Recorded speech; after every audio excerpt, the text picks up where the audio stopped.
Hari demi hari, waktu demi waktu berjalan.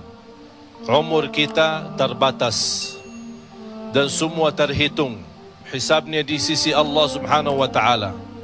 Umur kita sejak kita dilahirkan sampai akan meninggal dunia sudah semua ditentukan oleh Allah Subhanahu wa taala. Di antaranya rezeki. Malah rezeki itu salah satu rahasia Allah Subhanahu wa taala, dan Allah Subhanahu wa taala sendiri yang mengaturkan rezeki manusia. Bukan hanya rezeki manusia, bahkan seluruh makhluk Allah di muka bumi. Wa ma min dabbatin fil ardi illa 'ala Allahi rizquha. Setiap makhluk yang berjalan di muka bumi, Allah Subhanahu wa taala yang mengaturkan rezekinya.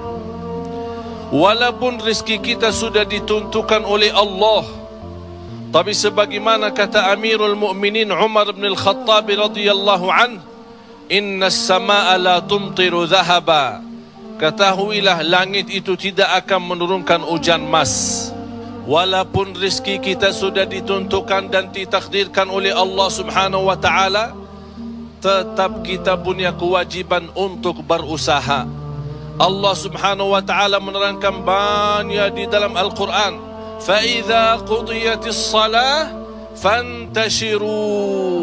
Bergeraklah, berjalanlah, berikhtiarlah, berusahalah. فَانْتَشِرُوا فِي الْأَرْضِ وَابْتَغُوا مِنْ فَضْلِ اللَّهِ. Carilah karunia Allah, anugerah Allah, rizki Allah. Orang mukmin yang percaya kepada Allah dan senantiasa dia berikhtiar dan berusaha, tetap memiliki keyakinan, menggantungkan hatinya kepada Allah Subhanahu wa taala. Itu yang namanya tawakkal qalbu. Bukan hanya tawakal usaha, bukan hanya kita percaya kepada kemampuan diri kita atau kita percaya kepada kecerdasan kita, tapi tetap kita senantiasa memohon pertolongan Allah Subhanahu wa taala. Dan segala amalan itu tergantung niat. Innamal a'malu binniyat wa innama likulli imri'in ma nawa. Kita punya amal, tapi sebelum kita beramal, sebelum kita berusaha, sebelum kita berikhtiar, tolong Bapak Ibu jangan lupa nawaitu. Saat kita mencari nafkah dan rezeki, nawaitu dia untuk apa? Jadikan rezeki itu adalah jembatan yang membawa kita mendapatkan ridha Allah, jembatan membawa kita masuk surga Allah. Itulah nawaitu.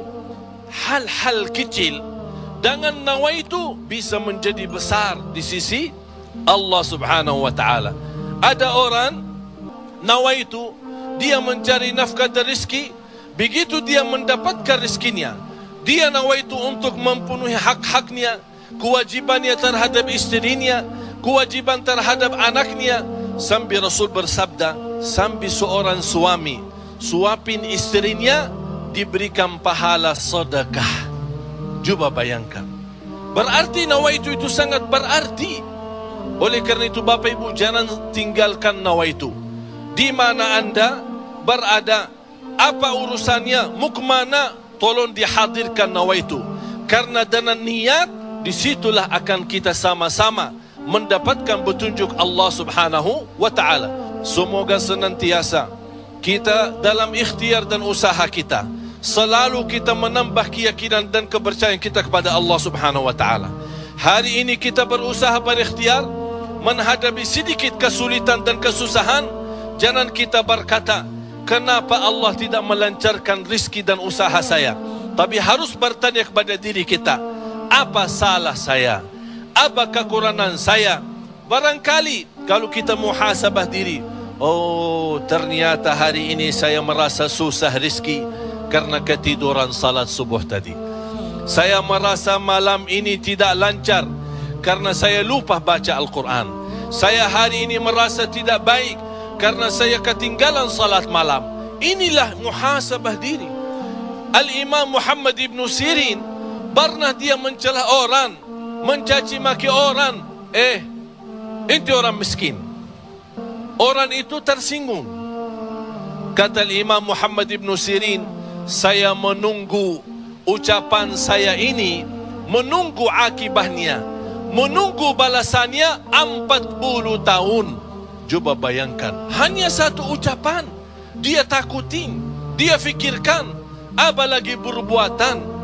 Bapak Ibu, berapa banyak perbuatan kita salah, berapa banyak kita melanggar aturan Allah, berapa kali kita menjauhkan diri dari perintah Allah, padahal kita semua hafal. Wa may yattaqillaha yaj'al lahu makhraja. Barang siapa yang takwa kepada Allah, akan Allah jaminkan diberikan jalan keluar dari segala kesusahan, dari segala kesempitan. Berarti kalau kita berdoa, kita berikhtiar, kita berusaha, tapi masih kita menghadapi kesusahan dan kesulitan, pasti ada sesuatu yang tertinggal. Salah satu amalan di samping ikhtiar dan usaha kita adalah zikrullah, terutama istighfar. Karena termasuk istighfar adalah salah satu kunci mendatangkan rezeki. Sebaik istighfar itu sepanjang waktu, pagi, siang, sore, malam, naik motor, jalan kaki, naik bis, mau kemana-mana, tidak keberatan kita membasahi lidah dengan istighfar. Malah ada seorang sahabat Rasulullah sallallahu alaihi wasallam, "Ya Rasulullah, berikan kepada aku amalan yang menjaminkan aku masuk surga." Rasul menjawab, "La yazalu lisanuka ratban min dzikrillah." Basahi lidahmu dengan zikir kepada Allah. Kunci rizki Bapak Ibu adalah zikrullah. Kunci rizki zikrullah, di antaranya istighfar.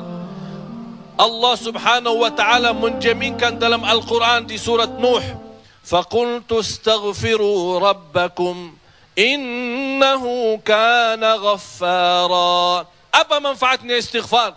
Yursilis samaa alaikum midrara wa yumdidukum bi amwalin wa banin wa yaj'al lakum jannatin wa yaj'al lakum anhara.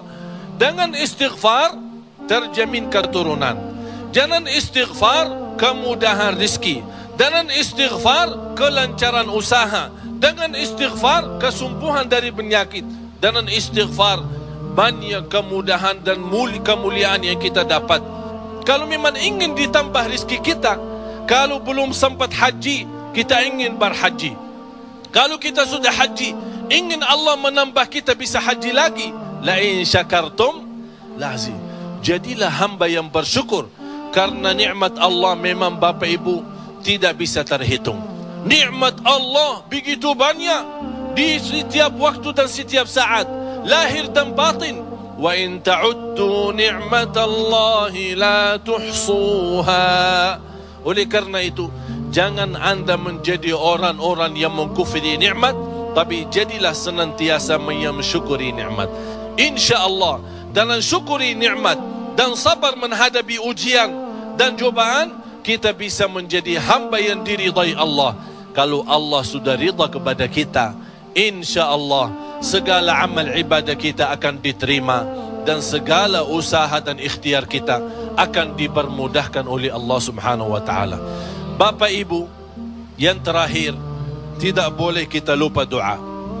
Rasul kita sallallahu alaihi wasallam selalu berdoa kepada Allah Subhanahu wa taala. Padahal dia Rasul, terjamin pertolongan Allah.